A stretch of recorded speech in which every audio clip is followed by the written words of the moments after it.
Good evening. This is CTV News for Tuesday, July 30th. I'm Patricia Vallone. And I'm Rochelle Metzger. Glad to have you with us tonight. Well, in the aftermath of the George Zimmerman acquittal and the killing of Trayvon Martin, leading civil rights and human rights organizations are calling for federal action to end racial profiling by law enforcement. Tiara Chrisman is on Capitol Hill with the story. Well, it's been 3 weeks since that Florida jury acquitted George Zimmerman of criminal charges, but today lawmakers on Capitol Hill say it was racial profiling that led to the death of 17-year-old Trayvon Martin. They say racial profiling, which is not banned on a federal level, has led to years of discrimination based off race, sexual orientation, and religion. Officials today called the constitutionality of racial profiling unfinished business in America. I think many Americans may be surprised to learn that racial profiling is not illegal. It is not. We do not have a national policy definition of racial profiling. Racial profiling affects many diverse communities. You've already heard a lot about the problems of stop and frisk.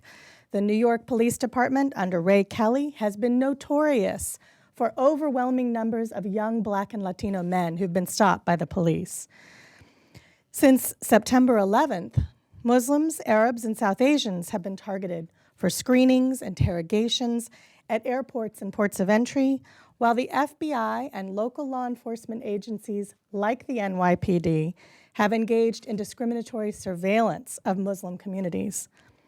Latinos and people assumed to be Latino have faced racial profiling through anti-immigrant laws.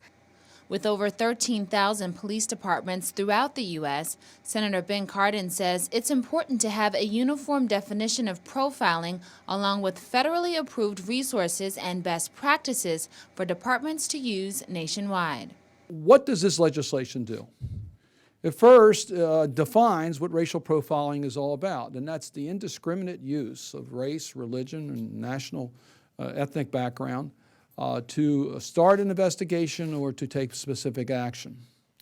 What it's not a bill that would prevent law enforcement when they have specific information about a specific crime and the demographics of the individuals involved in that crime or suspected in that crime. That information not only can be used, but should be used. What our legislation is to outlaw the indiscriminate targeting of people without cause because of who they look like. We expect this to be a bipartisan effort. The Zimmerman acquittal, in my mind, only underscores the necessity of what we were working on and we're going to do anyway. The bill was introduced by Senator Ben Cardin and Congressman John Conyers and has also been endorsed by 136 national organizations, including the NAACP and the ACLU. For now, Tiara Chrisman, CTV News. Democratic Congressman John Conyers introduced a similar bill back in 2001. County Executive Rushern Baker joins D.C. Mayor Vincent Gray to celebrate students' academic success under the district's reformed public school system. Gray held an event today at Kelly Miller Middle School to announce historic gains in math and reading proficiency. Baker acknowledged the work of the Gray administration in improving public education in the district, which is organized in a way that is similar to the new school governance structure in Prince George's. One of the reasons I took the step that I did was the mayor and I had a conversation when we both first got into office, and I said, well, how do you get along with your chancellor? And he said, we sit down and we go over the budget, we go over things, and we worked hand in hand. And I said, that's what we need to do in Prince George's County. And then Chairman Mendelson talked about, and the chancellor talked about, it can't happen just within the four walls. All of government has to be involved in improving education. The General Assembly approved legislation in April that allowed Baker to appoint the new schools chief along with 3 new board members. The District of Columbia Public and Charter School Systems underwent education reform back in 2007. Well, district police arrest a woman for allegedly defacing several monuments with green paint. 58-year-old Jamay Tian was arrested near the National Cathedral Monday after paint was found splattered there.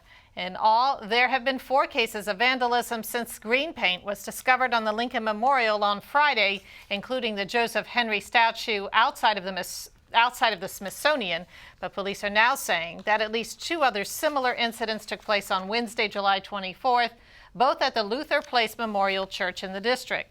D.C. Police Chief Kathy Lanier says the district is looking into whether the string of green paint vandalism is connected.